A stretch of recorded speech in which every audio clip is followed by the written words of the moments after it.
açan eşqə xəyanət eləmişəm. Sənə öz canımı əmanət eləmişəm. Qara saçlarımı ağartmısan mənim. Səndən Allaha şikayət eləmişəm.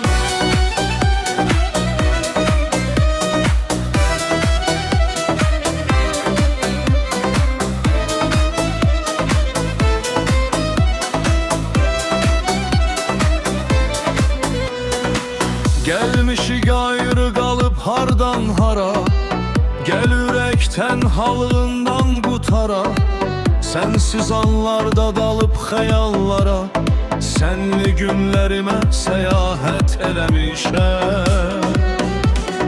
Sen bəla ver onu zövqlə nuş edim. Nə rəva gözlərin ağlar yaş edim.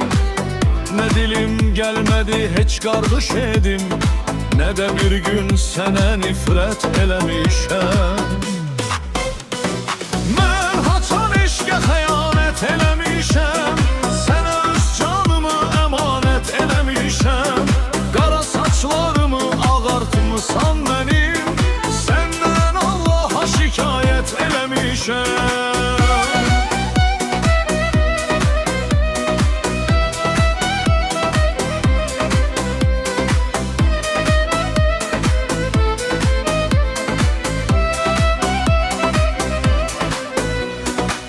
Gör neler yazmamışam, ne yazmışam. Çok heyif iki dənə cümle yazmışam. Öz həyatım haqdan məğmə yazmışam. Sen olan yerini nəqarət eləmişəm. Mən açan eşqə xəyanət eləmişəm. Sənə öz canımı əmanət eləmişəm. Qara saçlarımı ağartmısan mənim.